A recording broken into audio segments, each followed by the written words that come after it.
Hello there, everybody. Welcome along to EFL Debate. This is the League One podcast, and we're talking about the relegation dogfight this evening. A couple of teams who weren't able to get on. Port Vale, obviously, I think they have a fan advisory board meeting, so wasn't quite able to get Danny from Ale and Vale, and Reading are playing tonight, of course, Stevenage in the league. But five of the teams down the bottom we were able to discuss this evening. So we've got five guests for tonight. So hopefully we can have a good show that makes things a little bit clearer, if that's possible, about the bottom of League One. My first guest this evening is Joe Bell from the Green and White podcast of Plymouth Argyle and Argyle Life as well. Joe, thanks so much for coming on. Really appreciate your time as always. It's a tough time for Argyle, isn't it? I'm wearing black, Gab. I'm wearing black for a reason. We must have lost because I'm back on the EFL debate. Oh, not this again. I was sort of hoping for a message after Stockport or Luton or Burton, but it didn't come. And then as soon as we start, I expected it after the Exeter game, to be honest. So you've surpassed me by how. Maybe I come on your podcast whenever you win, and you come on my podcast whenever you've lost. Yeah, maybe. It's look. Let's not get away from it. It's an absolute circus at the moment. It's far from where we want to be. We're hearing mixed things from people within the hierarchy at the moment. You've got Tom Cleverley saying at the start of the season, going into the season, that he was really happy with where the squad was at. This was after, in pre-season, him saying he doesn't think the team are ready for the physicality of what might be to come. Then we get we go 6 weeks without signing somebody. We get a couple of players late. We're ready for the season. The squad's set up and ready to go. Then we're short of numbers because we're getting a load of injuries. Then we go on a good run.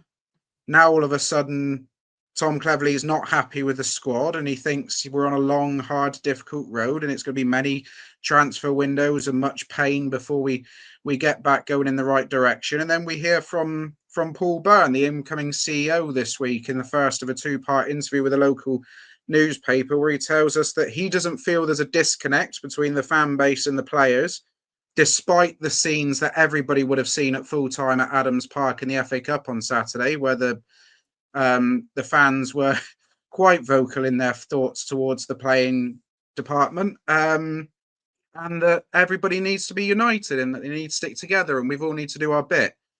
Well, I hate to tell him, by full time on Saturday, I've worked out there'll have been over 4,000 members of the Argyle fan base will have gone to the last 4 away games. In the last 3 going into this weekend, Gab, we've managed 7 shots on target.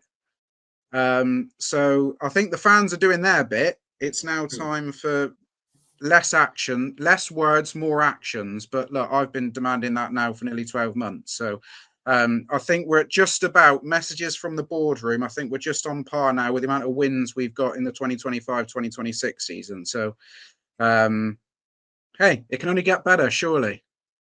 So this is the area that I'd probably disagree with you a bit on, Joe, because I'm a big believer in transparency at football clubs and communication, because I think that's how you build bridges between the fan base and the club, especially in difficult moments.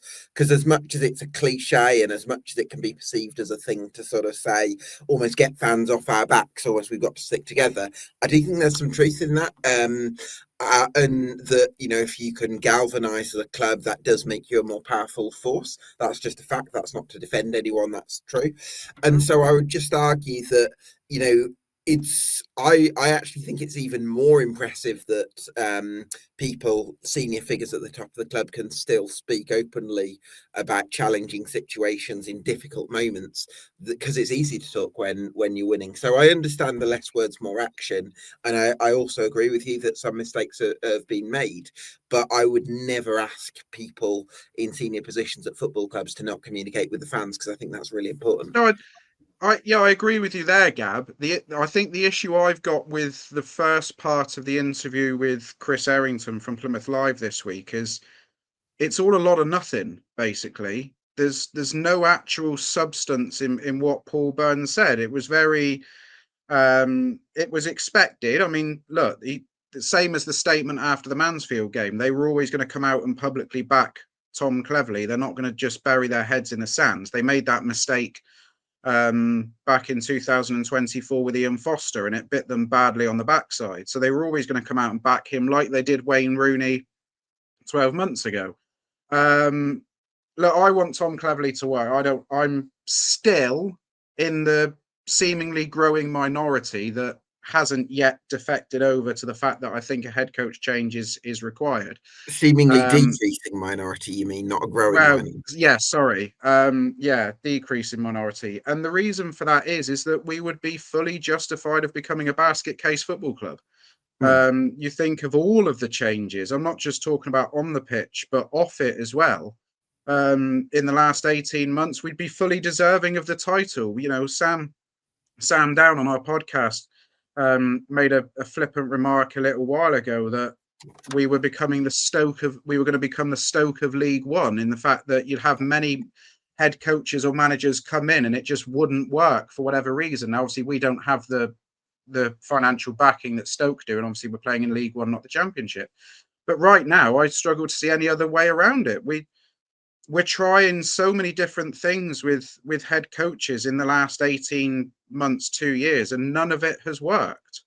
And you know, the reason that we're in this situation, I understand what you're saying, Gab. I'm delighted that we've got a football club that talk to the fan base. You see what's gone on at Sheffield Wednesday in recent months and years. I mean, that's dreadful that the owner, when he does talk to the fan base, is incredibly condescending about it. Or sorry, the previous owner.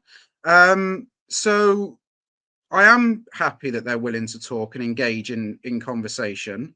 And I do think Paul Byrne will end up as a success as a CEO. He's got incredibly tough boots to fill, certainly off the pitch, with what Andrew Parkinson did.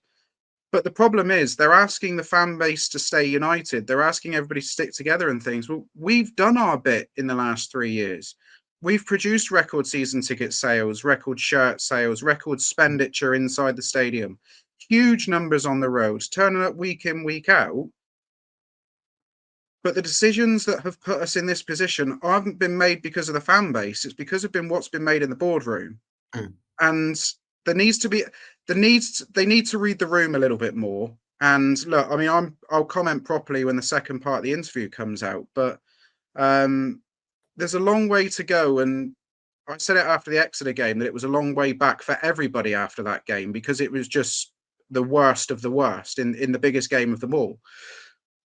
And that's not getting any shorter, Gab. And they worked so hard. I remember saying on the podcast earlier in the year, they worked so hard, this administration, to rebuild the trust and the faith from the city to the football club.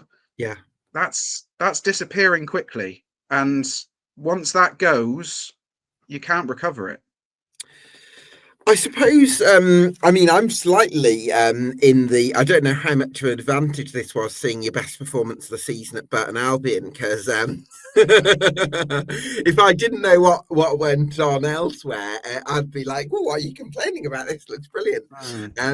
But I think obviously it's a bit more to it than that. But I suppose I do look at it and I do see players in there that, with the right leadership and guidance around them, could be a real success. Like Laurent Talai and Bradley Ibrahim, for instance, I think are fantastic long-term investments for the football club. And that's what I would say to maybe balance out slightly the valid criticisms of the recruitment, which I think has been geared towards very much a rebuild and investing in young players. And maybe a lot of them have maybe struggled when they've had setbacks to deal with those, especially mentally. Yeah, I mean, you're right to highlight those two. I mean, those are the two shining lights at the moment. They're the two who, you know, are probably exempt from people criticising their effort and their commitment to it at the moment. The club went for what they perceived to be a very low risk strategy in the summer of getting players that were going to improve their financial value for the future. Right now, it's looking the most high risk strategy we've ever employed. The issue is, you're right in what you say. In September, we saw signs of what this group were capable of. The win against Stockport, the fantastic battle at Luton, the win at Burton, which obviously you saw with your very eyes. The problem is two of those games came away. and one of those games at home, everything went our way. Mm. The ball bounced properly. They scored an own goal. Talai had a wonderful. Ibrahim had a wonderful game. My belief is that this young group, and it is a young group, it's a fragile group, and I just think they're struggling to play with the pressure at home, Gab. Mm. I think the weight of the shirt, the weight of the club is getting to them a little bit because the Mm. expectations are so lofty. Mm. And yeah, that as a fan base, that's our fault. Yeah. We probably have set unrealistic expectations because the league has changed a lot in 2 years. Mm. They need to go back to playing, expressing their personality and their character. Don't worry about expressing a tactical style or, this is how we impose ourselves and things. Just go back to playing with a smile on your face. Go back to puffing your chest out like we did at Luton, like we did at Burton, and Mm. saying, look, this is us. This is what we're about as people, not as a team, but as people. And that's what we need to get back to. The group is desperately lacking leadership. Yeah. I mean, That's got to be the addressed. Yeah. yeah, I mean the ill discipline is staggering. I mean, what have we got? We've had our first team captain and head coach sent off in the same game. We had Sorinola pick up a yellow card last week at Wickham for giving away an identical penalty that he gave away at Luton, so he's not learned from that mistake. But his yellow card came from the fact he kicked a ball Mm. off a cone into the advertising boards. At Yeah. Mansfield, we had Owen Dale already on a yellow card, rifle the ball into the advertising boards directly in front of the linesman. Like, if he was sent off that day, Lord only knows what the score would have been because we were bad enough with 11 men.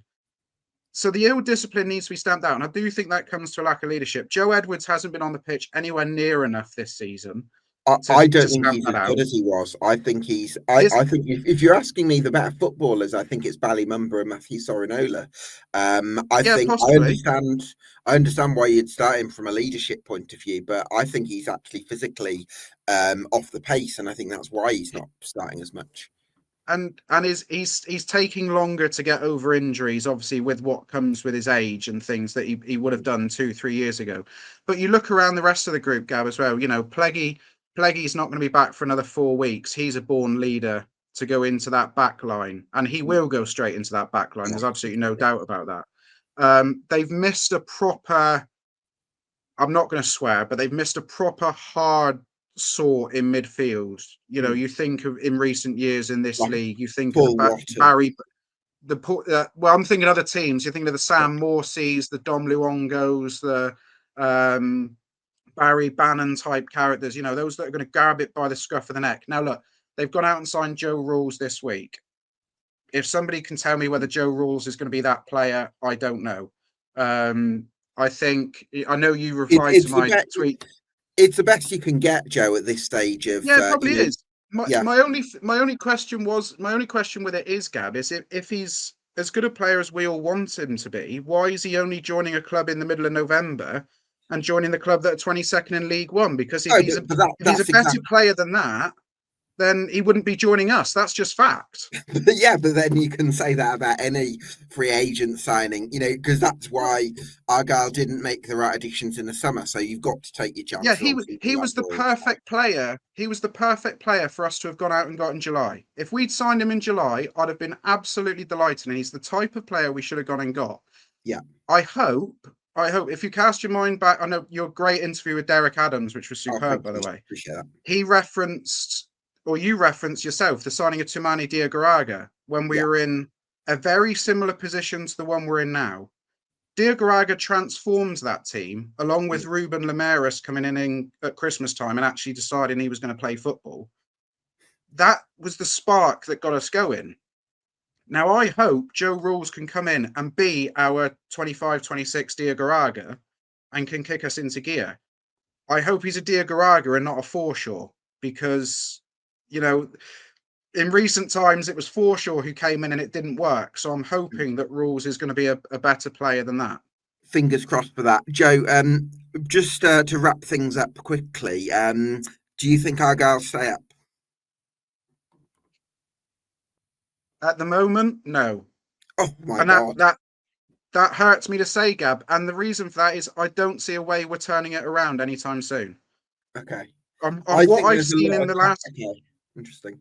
and what I've seen the last few performances, Wigan, Wimbledon, Exeter, Mansfield, and Wickham on Saturday, I'm not seeing anything from us. We're listless, we're rudderless. And the big issue is, I've said it loads of times, and I'll round off with this, Gab. I'm not going to go off onto a massive tangent.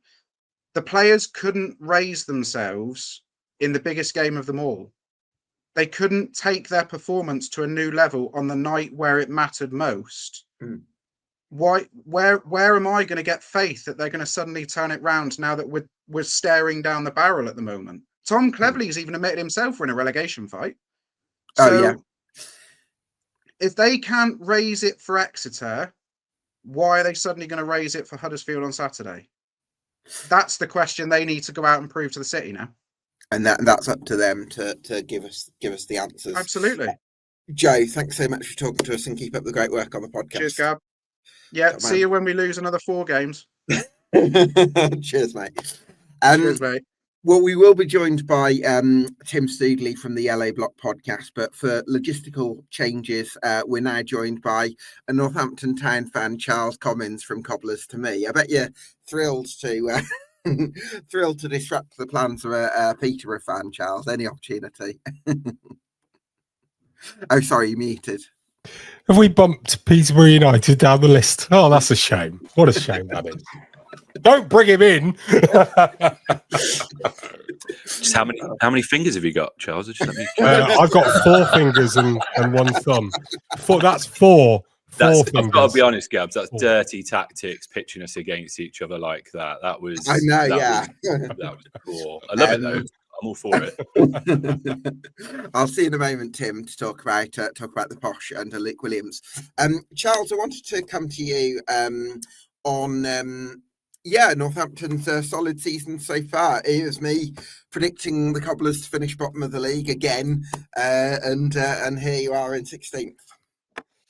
Yeah, I mean, I suppose when you put it like that, then yes, absolutely fine. The last few weeks haven't been particularly great, but overall, I think I'm okay with it and how it's been. So, it was always going to be one of those seasons, I think, where I believed, I know you didn't, that we would take that little step up from where we'd been the last couple of years.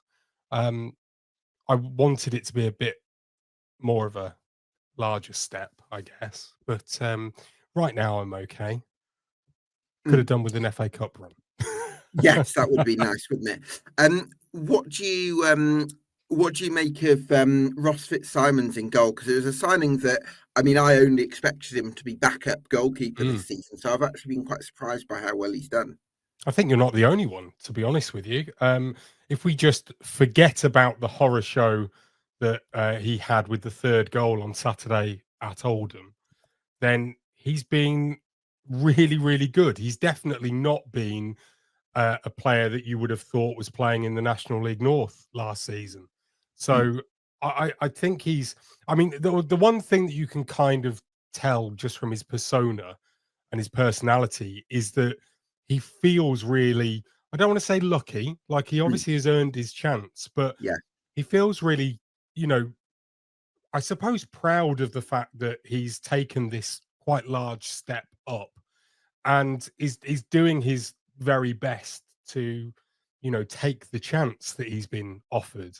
I mean, when he came, well, I'm not saying anything here that I don't think is unkind or unfair, but he has lost a lot of weight from the moment that he signed to now through his own hard work and kind of dedication to it. I'm not saying he was overweight. I want to make that very, very clear. He has just lost a lot.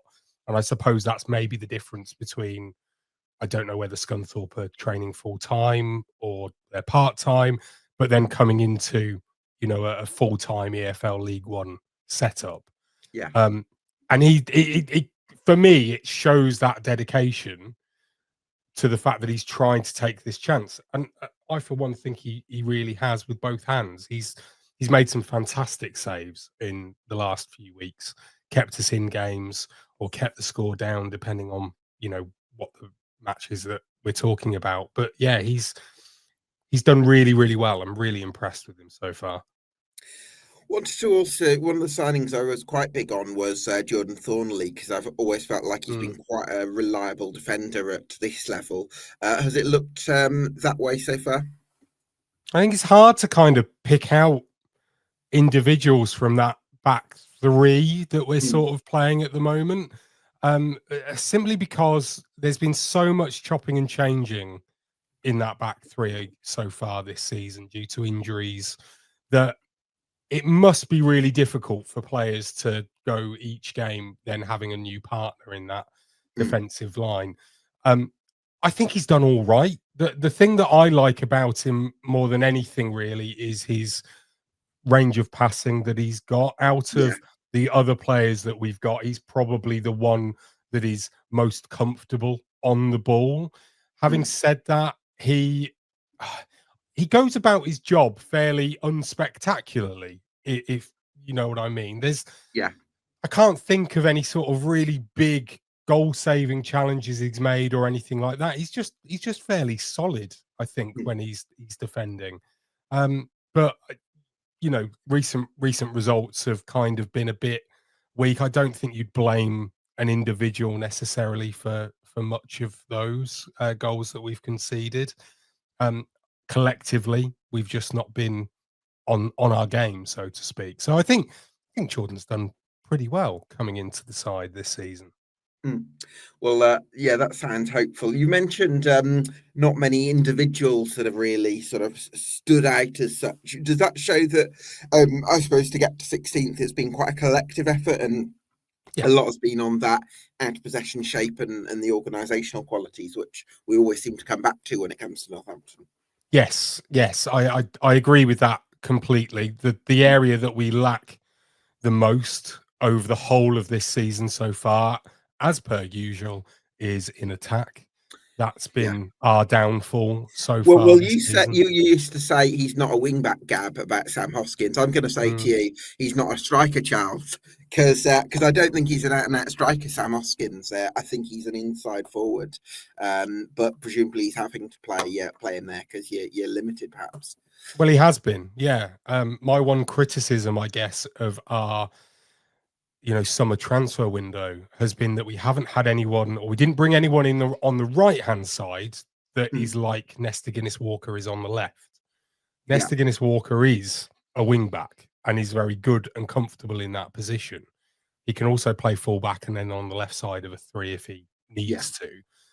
But on the right hand side, we don't seem to have anyone of that same I suppose, ability at this moment in time. And so therefore, Sam Hoskins has kind of been forced to play there for most of this season. He's going to be out for quite a while now as well with a hamstring injury. He missed Saturday's game at Oldham and we were really struggling. Kyle Edwards played there.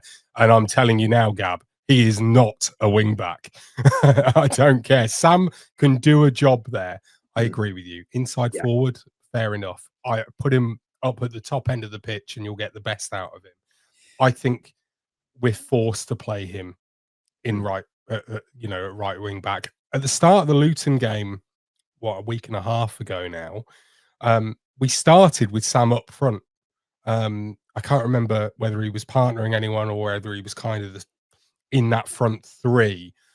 And then Joe Wormleighton got injured quite early on. I actually have the 11. I actually had to write down the 11 from that last league game, Charles. And it is interesting because normally, I think for most of the season so far, you've played 3-4-3, haven't you? Yes. But it looks like for Luton, it was 4-3-3, and it was Tyrese Forner on the right, Swire on the left, and then Hoskins down the middle. Yes, yeah, that sounds about right. Yeah, we did go to a back four.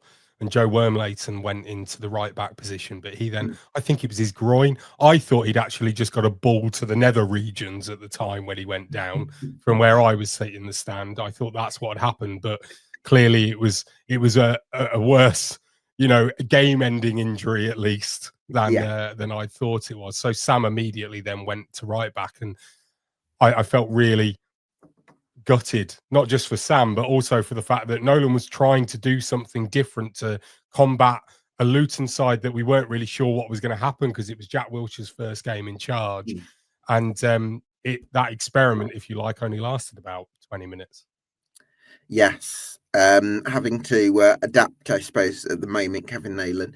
And the players that have impressed me, I would say from the outside, are Terry Taylor, because he played at the base midfield with Dean Campbell for a lot of the season so far, and Cameron McGeehan, who sometimes played in the front three, hasn't he? Slightly different roles against Luton, but would you say those two have been among your better players so far? Yeah, probably. I think that, I mean, I still go to the point where, I don't think any individual has properly shone yet, but that partnership in the middle of the park between Campbell and Taylor has been really, really productive and has been really good. I think Dean Campbell is actually a player that we've really missed in the last couple of weeks. He's out injured at the moment as well. And you can really tell the partnership that was there between him and Terry Taylor was just working. It was fluid. They know each other really well from earlier on in their career. They've played with each other at least twice now at two different clubs, and they just are on the same wavelength, and they know what each other's job is, so they know where to expect the other one to be and what they'll be doing. Without Campbell, Taylor's probably had to do a bit more of the dog work, and that isn't his major strength. So we've not seen the best of him in the last couple of games. Cameron McGeehan has been, considering he has been playing higher up, he's either been playing as the second striker behind Ethan Wheatley, or he's been playing across a front three at times. Slightly wider sometimes. Yeah, exactly. So I think that he's done really, really well. I mean, he was our top goal scorer last season. I think he got 10 in the end. He's already got a few this season already. He's always been a bit of a poacher in the right place at the right time. He did exactly the same thing on Saturday for our consolation against Oldham. He's carried on, I would say, his form from last year. The one thing that I love about Cameron McGeehan, though, is that he's got a little bit of a nasty side to him, not in a horrible way, but he's got that bite about him. He will not shy away from, a duel, and he will make other players know that he's there, kind of thing. And that's what's really good about him. And he just doesn't stop either. He just keeps going no matter what. Yeah, full of running, Cameron McGeehan.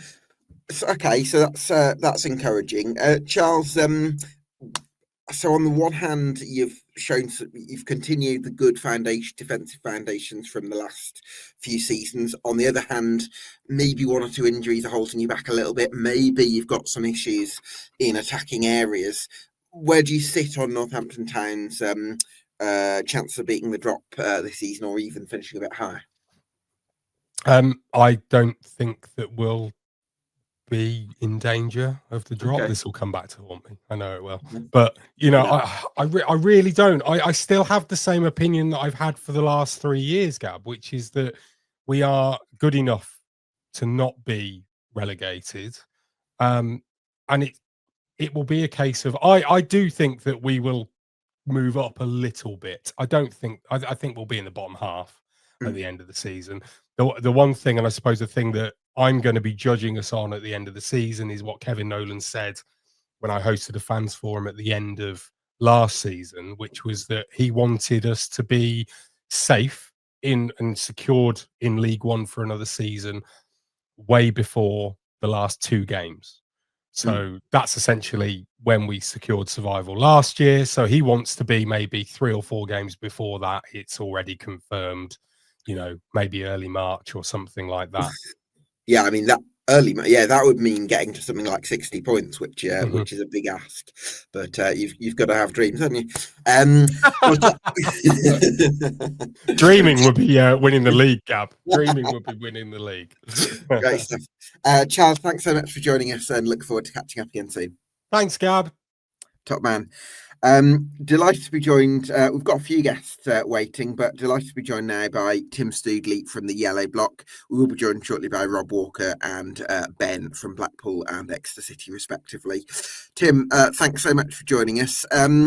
Bit of early hope for you under Luke Williams? Hi, Gab. Good to see you. It's been a while. Yeah, I mean, beating Cardiff in the Cup, we've got to take the positives where they come from, right? It looked better, solid, clean sheet.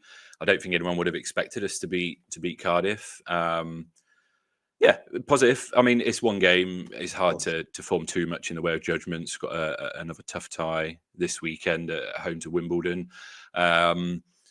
Yeah, it's too early to tell. I think he fits the club quite well. It's nice to see somebody at the helm that isn't Darren Ferguson or Grant McCann.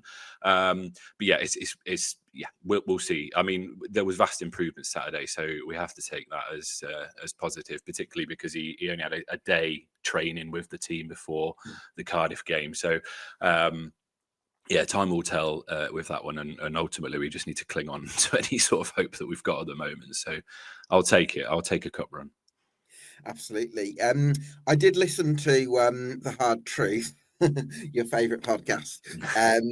And one thing I did hear Dara mention was that he was encouraged by the intensity pressing in that game. So I imagine that's something that you saw as a fan, that, you know, a slight difference in that regard. Yeah, and I think that's why I think he'll fit the club quite well. I mean, the three names with Steve Evans, Russell Martin, and then Luke that were put forward, I think he was probably the one that I wanted the most. I just feel like his style of football probably suits the way Posh fans expect us to play. I guess it remains to be seen how well he can work under Dara. But yeah, I think it's certainly the pressing side was better, and defensively we looked a lot more solid. And I always find that incredible when new managers come in, that in the space of one training session, things can look so different.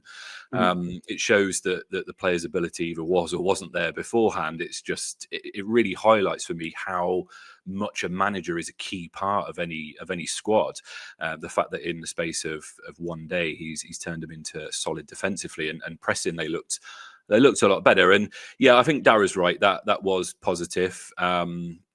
I say it remains to be seen long term whether or not the two will be able to work together, and then of course with January whether Luke can kind of start to build his own squad. But certainly positive to take from Saturday. One thing I would say is I do think if you want to manage Peterborough United under Dara, you've got to be charismatic, and you've got to be able to communicate well, because I look at, I'm not picking out this guy, but you know, just as an example, Dave Robertson. One of the reasons I think why Dave Robertson didn't work out at Peterborough, because he seems to be quite a shy character, and when you're with Darren McAntony, if you're a shy character, you almost your voice can possibly get lost a little bit in terms of you know, it's harder to sort of maybe push forward for what you want, I suppose. Yeah. Whereas I think with Luke Williams, because he's got that charisma and that ability to sort of charm people and build relationships, and he has that side to him,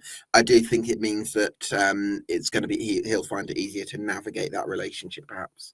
Yeah, I think I completely agree. I think there's a middle ground to be found. You certainly can't be a shy and retiring character when Dara's around, but equally I don't think you can be too brazen and too arrogant. I think that's probably why it never really worked out with Steve Evans. It feels weird saying this about any manager at Posh, but it was Steve Evans' dream job. He lives near the city. He's always followed the Posh. So when he got it, it was, you know, you kind of see it as a match made in heaven, but he was far too outspoken for Dara. So I agree. But and it's funny because Steve Evans has actually done really well with an owner like Phil Wallace at Stevenage, who is less like that. So it's all about different relationships and, you know, how they come together. I mean, obviously we don't see what goes on behind the scenes, but I think with Darry, you have to stroke his ego. I think if you're willing to do that, then he'll give you the time and the backing. And ultimately, as a manager at Posh, you know that if you do get shown the door, you could probably be back in a few months anyway. So there's always second, third, and fourth opportunities to work at the club. Yeah, certainly are. What do you think's the key then for Peterborough United to start to climb the table? Obviously, great to get the cup win. Hopefully, you can put a run together. January, I imagine, might be active as well. Do you see a group of players that are capable of helping you accrue some points between now and January, or is it all on the winter window? I mean, we need to trim the fat really around the squad. I think January will be as important to offload players as it is to bring a bit of quality in. I think there is quality there. There's certainly a little bit of experience. It was an awful summer. It was an horrendous summer transfer window for us, both in and out. And we've ended up with a much larger squad than we're used to. The players that we brought in were very last minute. It was almost like they kind of said, "Oh, we need a bit of experience. Who's available that's over the age of 30?" It was very kind of haphazard and done at last moment. So hopefully Luke can bring a bit of stability. I mean, there was no doubt that Fergie was underperforming. I think with the squad he's got, I mean, don't get me wrong, it's one of the worst squads we've had in a while, the last couple of seasons. But it's better than where we are in the league table, and I think that's why it's fair to say Fergie was underperforming and ultimately had to go.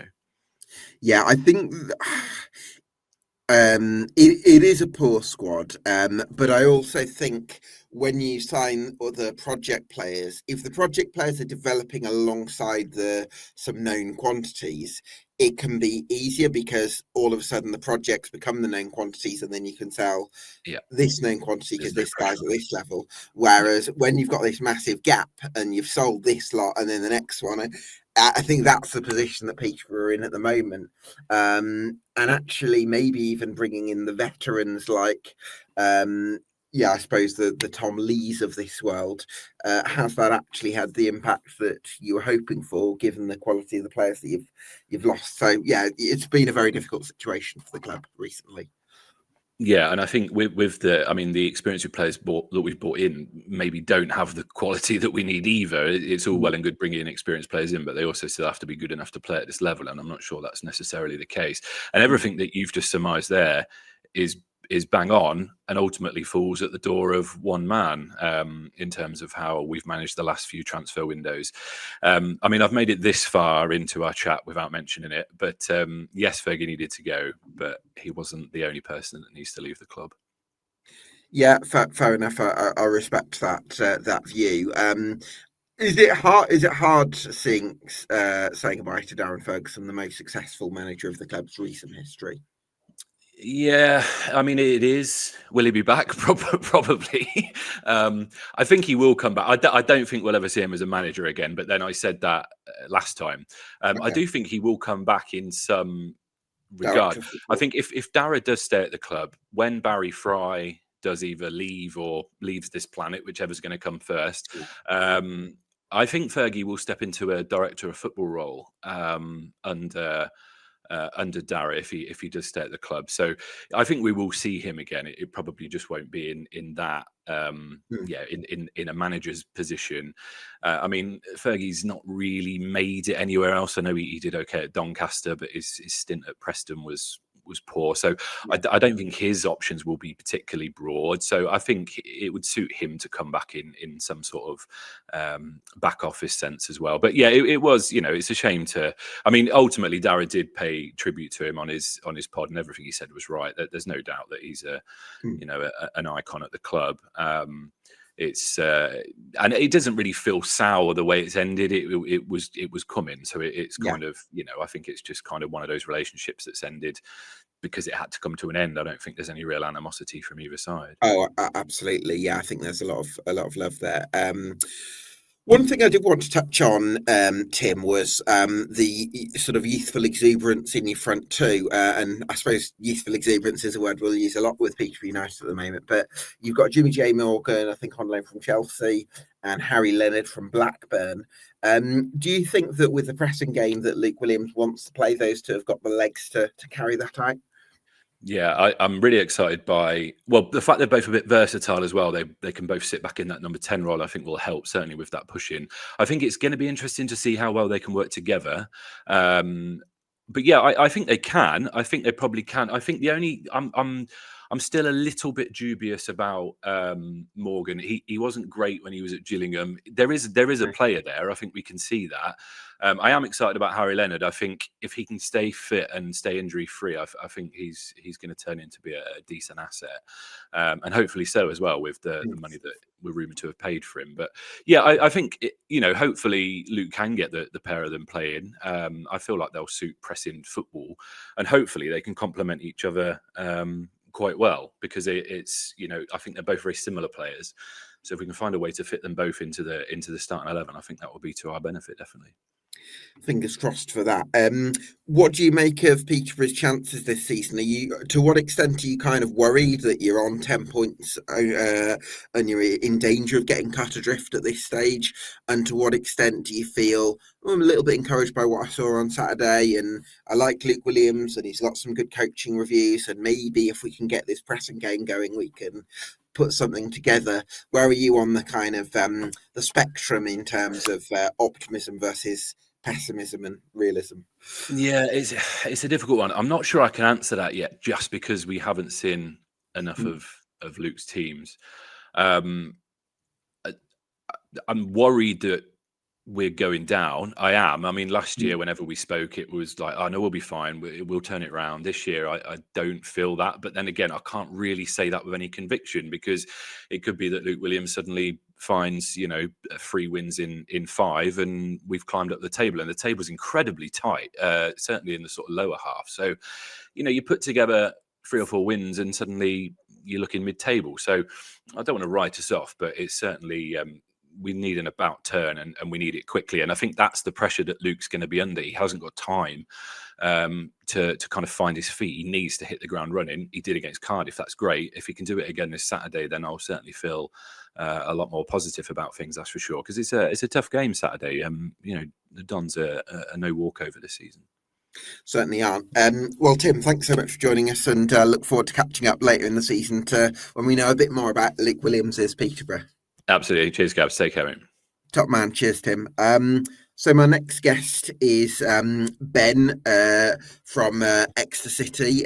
Ben, thanks so much for joining us. I was actually a little bit surprised at how well it came together for you in the Devon Derby a couple of weeks ago, off the back of a week where, you know, there'd been some big off-field questions around the club. Had that sort of caught you out from the big bank as well? Hi, Gab. Thanks for having me back on. Hi. Yeah, I mean, I think it was a result that was really needed around the club. Obviously, there was some off-field turmoil, some of which the club has addressed, some of which we're still not overly sure about what it is. But you know, three wins in 3 games in 3 different competitions will do a lot for the mood around the club. So everyone's chilled out a little bit now, which is quite nice. But yeah, it came together really well in the derby. I thought we were, aside from probably a 15-minute period at the end of the first half, by far the better side. And I think there's been, what I'd like to see is quite a lot of credit going to Gary after that game to show that he's able to motivate his players for those types of fixtures. And I think that's, that's something that's really nice to see after some, you know, questions that have been asked of him due to inconsistencies or a little poor run of results coming into that game. I mean, again, I always come back to it, and I think survival, even comfortable survival, it's not going to get treated the same way as a promotion, even though, you know, I think in League Two it was possibly easier for Exeter City to develop players, to build teams that could challenge towards the top, than possibly as easy as or as difficult as maybe surviving in League One, given the budgetary gulf and all the challenges that entails. But you've navigated the loan market very well. You've brought Joe Whitworth back on loan from Crystal Palace, which was a great bit of business, and you've also signed Ethan Brierley, who I think was a fantastic signing as well. Yeah, I mean, Brierley's he started off excellently. Then he had a bit of a dodgy patch, but basically the entire club did at that stage. So, you know, what are you going to do? And then the last couple of games, he's seemed back to his best again. And we've been more confident as a team, which has potentially resulted in players playing a little bit further forward. That's allowed him to show the best of his passing range. Another player that's obviously getting quite a lot of credit after his goal in the derby, Akil Higgins, who... It's nice to see him getting a bit more game time. He was being used slightly more as a sort of off-the-bench impact player, which he certainly has his... there'll be certainly games where that works better, and we have a front two of McGuinness and Wareham, as and when that's needed. But it was really nice to see us start with someone that's going to pen teams back and give them something a little bit more dynamic to think about. We are quite pragmatic, and we do tend to work the ball around for quite a while in order to create, clear-cut goal-scoring chances due to not having a 20-goal-a-season striker for obvious reasons. But yeah, it's nice to see someone who's willing to create and run and do those sorts of things, because we do miss that. I don't mind our style of football, but it is quite exciting to watch someone run at the defenders every now and again. Talking of players in form for Exeter, what do you make of Reece Cole at the moment, and how important would it be to your survival prospects to retain him in January? Yeah, Reece Cole is excellent. His fitness is sort of what our season depends on in a way, because he is. He does have his injury issues every now and again, but when he plays and he's on song, he dictates the play. He bosses the midfield. He's not quiet, so you can see him telling players around him where to go, which is, an underrated skill in my opinion. I think last time I was on, I called him Gobby, Sure. and I stand by it. It's nice to see. I like a Gobby player that's willing to give the ref something to think about, give players and get involved in those sort of midfield melees that, shows that we've got a bit of bite, because we have been lacking that in previous seasons, I think. Yeah, that makes a lot of sense. One thing I felt about Exeter is you've got maybe good wing backs. I think Ilmari Niskanen. I think is probably a net positive for Exeter, because he can really get up and down, and he can be, on turnovers, he can be quite effective. But I also feel like he's the kind of player who you give the ball to him from a sort of standing start, and he's maybe not going to create a huge amount. And then Danny Andrew on the other side, I would say maybe more of a natural as a standard left back rather than as a wing back, because I can't imagine that he's got a huge amount in terms of running power at this stage of his career. So how do you feel like when you've got to maybe open teams up in different ways that you do in the, from a wing back point of view? So for Niskanen, I've been really pleased with him this season. I think he's already had equaled his best output in terms of assists. I think he's got 3 already. Yeah. And it just means we have to play in a slightly different way to teams with more dynamic wing backs. So Niskanen's very good if we can get a dinked ball over the top from someone like Brierley or Cole.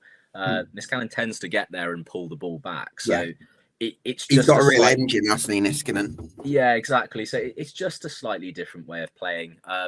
Same with Andrew. I think there was some eyebrows raised at what a mid-30s left back could do for us, but his delivery is so good that it allows us to create opportunities from positions where we wouldn't have usually. And so rather than trying to play through teams or, cycle it around the back until there is an opportunity, he sees ones that other players we've had in that position wouldn't have. So again, he's not dynamic, and it would be great to go out and have two wing backs that are going to chip in with 10 goals a season and 10 assists. Yeah. We're not going to get them unless we accidentally find them, or someone else or everyone else's scouts have a day off.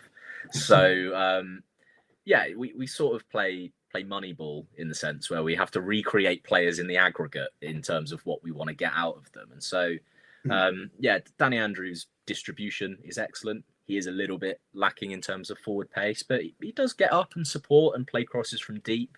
And Wareham and McGuinness are both.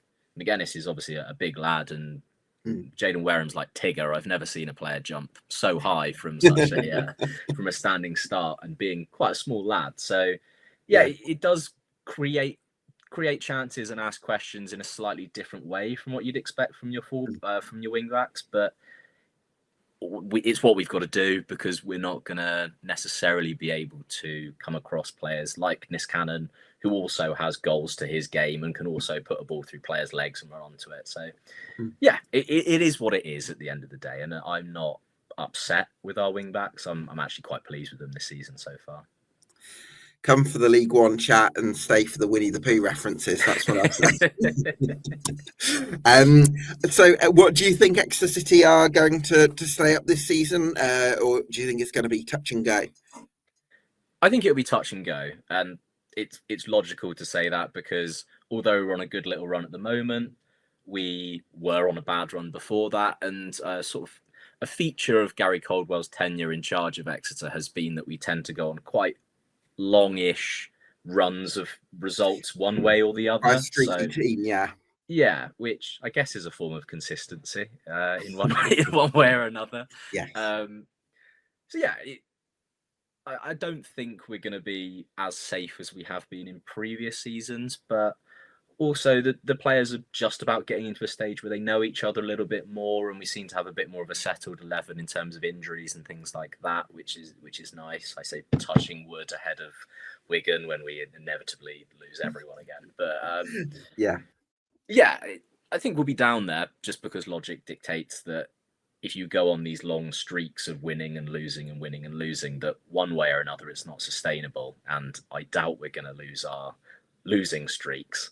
So yeah, I think we'll be down there, but I don't necessarily think that we'll get relegated. I think there's a positive feeling around the club, and long may it continue. Well, let's hope that it stays that way. But yeah, some great work being done at Exeter City in some challenging circumstances. Ben, thanks so much for joining us, and look forward to catching up with you later in the season. Yeah, cheers, Gab. Top man. Delighted to be joined by my final guest of the evening, that is Rob of the Tangerine Army. Thanks so much for joining us, Rob, and thanks for waiting. Blackpool, back-to-back wins under Ian Evatt, one in League, one in the FA Cup against Scunthorpe. Happy with his return to Bloomfield Road so far? Hi, Gab. Yeah, I think the performances maybe haven't been quite there, but certainly the season we've had so far, wins are important. So yeah, 2 wins, massive game against Peterborough, his first league game, which obviously we're on the right side of a win. And it's just got to hopefully give the players some much needed confidence after such a disastrous start. So yeah, I'm really pleased, but it's like Tim said from the Peterborough fan said, it's early days, and I think we're just hoping that we can continue on that upward trajectory. Yeah, let's hope that's the case. I did wonder actually if the last league game, was it 3 at the back that you played against Peterborough? Yes. Yeah. So I'm sort of slightly a little bit confused by the lineup from the outside, because it's like you've got Andy Lyons playing right centre half, you've got CJ Hamilton and Josh Bowler both playing, and it looked like Bowler was, because I've always thought of him as a winger, that's where he started for you in the Championship under Neil Critchley, but at the moment he's playing sort of slightly infield with CJ Hamilton as a wing back. Yeah, just that right side sort of maybe doesn't look 100% square pegs in square holes. I wonder if you feel like that's fair to say. Yeah. I mean, it's been like that all season, really. I think in Steve Bruce's defence, there's some negatives as well. But in his defence, our injury record this season has been absolutely horrendous. I think at one point we had 12 players out injured, and you could probably say 8 or 9 of them would be guaranteed starters. So in terms of defence, we had Michael Hickway was stretchered off against Wickham, so he missed the game through concussion protocols. Hayden Coulson was also injured, who plays left wing back. Danny Ray, who got a season long loan from Crystal Palace, who's probably been our bright spark of the season, he's got a long-term injury. James Husband's been out all season, but he's back in training this week, so you'd think he'd come back into the left-hand side of a back 3. So slowly but surely we are getting, as Ian Evatt said, the cavalry is returning. So in terms of the back 3 or back 5, I will think for Saturday you'd probably see Hickway come back into a back 3, which means you could push Lyons out to a more natural right wing back, or play CJ right wing back, and then you've got Coulson who can play on the left hand side, or Zach Ashworth, and Zach Ashworth can also play in the back 3 as well. So there's more options there for Ian Evatt, and it means that maybe like people like Bowler and Banks can play a bit further forward. And Evatt's spoken in the press this week about potentially playing Bowler more central. I think if you've got those 2 sort of more defensive-minded midfielders like Jordan Brown, like George Honeyman, Lee Evans, you can sort of play a bit more of a luxury player like Josh Bowler. So, yeah, there's definitely more options available to him. I think up front we're still looking very, very light with long-term injuries to Niall Ennis and Dale Taylor. But defensively, it is looking a lot more depth there to choose from. It's interesting, isn't it, that conversation, Rob? If you're a really good dribbler of the ball who loves to run at people, it's very common for them to be used as a winger. And I suppose the idea is you're going to get more one-on-ones in those areas. But I suppose, I think, for example, Paul Gascoigne, for instance, was very good at just running at people. And sometimes, if you have got that skill set, it can be used more centrally as well. Yeah, I mean, Bowler, when he played in the 4-4-2 under Neil Critchley, he always tended to drift it inside on his left-hand foot. He was a sort of an inverted winger, so he never sort of, where you've got CJ Hamilton who likes to go on the outside and kick the ball down the wing and go. Bowler was much more cutting inside onto his left foot, so I think he can play that role. I think under Mick McCarthy, he played a bit more central number 8 role, which isn't his sort of game, but certainly the number 10 role is more his bag, definitely. What have you made of Jordan Brown so far? Obviously, very well liked at Leyton Orient. They feel like he can cover a lot of ground, Jordan Brown. And do you feel like he's, there's the makings of a solid midfield pairing there with Lee Evans as well, who we saw what he can do last season? Yeah, I think Jordan Brown's been a bit unlucky this season because he has been sort of played here, then everywhere. He's played right back for quite a few games this season because Imre started the season injured, then came into the side and got injured again. I don't think Steve Bruce fancied Andy Lyons so much, so there were several games where Brown was playing right back, which isn't his natural position. He could see that, but it wasn't through a lack of effort. I think he's a committed player. He'll give everything to the team. So hopefully, if he can get a long stretch in his more favoured position, I think with the midfield 3, you've obviously got Lee Evans. I think he's suspended on Saturday, so it's more likely to be George Honeyman. And obviously, we've got Albie Morgan, who is injured at the moment, but he can come back into the midfield as well. So there's options there. Yeah, exactly. Yeah, so there's options to come in. How have Ashley Fletcher and Tom Bloxham looked in attack so far? Frustrating. That's probably the best word to say. I think Tom Bloxham especially. I mean, last season when we signed Bloxham in January, he started with his career at Blackpool on fire. He scored a great goal at Exeter away, a bit of a solo run. He played against Huddersfield on his home debut, and he was by far the best player. He then picked up an injury, and he was in and out of the team. But I think this season everyone was hoping that Bloxham would really kick on, and if anything, he's sort of gone backwards. I think a lot of fans are questioning his fitness, his attitude. I think Bruce did drop him for a few games. There's rumours of him not being up to scratch in training. So hopefully it's a fresh start for Bloxham under Everett because he's definitely got ability. I think the problem is I think he prefers to play out on the wing rather than as a striker. But obviously with our injury crisis at the moment, it is needs must. And if we are playing 2 up front, then it will have to be Fletcher and Bloxham. In terms of Fletcher, he has good games and bad games. I mean, I think the issue with Fletcher is that he's for a striker, his goal scoring record is not great. You're not going to get 20 goals a season out of Ashley Fletcher. However, he's experienced. He does hold the ball up well. I don't mind Ash Fletcher, but you definitely need somebody next to him who is a natural scorer, such like a Niall Ennis. And he's been a big miss for us because it's fair to say Dale Taylor's come with a big price tag and hasn't impacted the team at all, really. So he's another one, really, like so many players of this Blackpool team who haven't really started the Blackpool career yet. It's just waiting to ignite. Yeah, absolutely. I think, that injury hit start and now a new manager coming in, it could take Blackpool a while to rediscover that sort of formula, if you like, that we saw them put together some consistency in for much of last season after Steve Bruce took charge. And that's been sort of eroded a bit this year, but hopefully under Ian Evatt, you can start to build some foundations, I suppose.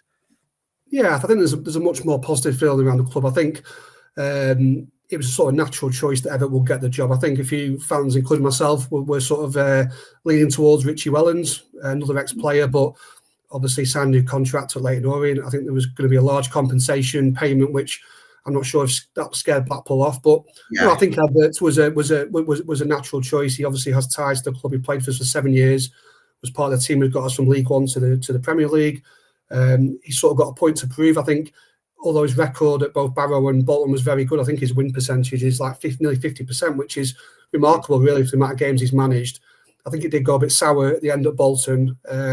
So I think he's got a point to prove, but he's spoken really well in the press. He says he's learned from his mistakes. And certainly the players have spoken highly of him, that he's brought a different sort of mentality to the training ground, different perspective. So no, I am much more positive now under Everett than I was under Bruce. It felt like the season was just drifting away from us. I mean, 6 away games, 6 defeats, 1 goal. It's just unacceptable. So I think Bruce was probably given longer than most fans thought. But after the Wimbledon game, where our XG was 0.1 or less than 0.1 in a must-win game, is just, the writing was on the wall for Bruce. So it was time for a change, and I think most fans are pleased that it's Ian Everett. Absolutely. Do you think you'll stay up this season, Rob? Do I think we'll stay up? Yes, I think we'll stay up. I don't think it'll be straightforward. I think because the problem is we're sort of playing catch up now. I think if we win on Saturday, we still will be in the bottom 4. So obviously, you've got to get wins under your belt, try and get out of it. But as the previous fan said, it's 3 or 4 wins and you can suddenly shoot up the table. So yeah, it is quite tight down there. But I think Everett's got enough time. I think if he'd come in maybe February, March time, you haven't got a lot of time to impact on the team. But he's got a 6-7 week period now before Christmas, before the January transfer window. So potentially he might tweak things slightly. He has been linked with a couple of ex-Bolton players. I know Ricardo Santos, George Thomason's been mentioned, but I am more positive now. I think we have got the players. I think the players need to perform. I think as poor as Steve Bruce was, I think the players have got to take responsibility, because Blackpool did spend money in the summer. The recruitment, shows that Simon Sadler has backed Steve Bruce. So some of these players who've got good CVs, especially in this division, have got to prove it now. They've got to show the fans that they're fighting for the shirt. So it wasn't all on Steve Bruce. The players have got to step up now, and hopefully Everett can get the best out of them. Makes a lot of sense. Well, hopefully Blackpool can beat the drop. Rob, thanks so much for talking to us, and look forward to catching up later in the season. Cheers, Gab. Thank you. Thanks to Rob Walker. Thanks to Tim Stoodley from the Yellow Block podcast of Peterborough United. Thanks to Joe Bell from the Green and White podcast and Argyle Life. Thanks to Exeter City fan Ben. Charles Commins from Cobblers to me. Thanks everyone for watching, and we'll see you again for another League One podcast next week.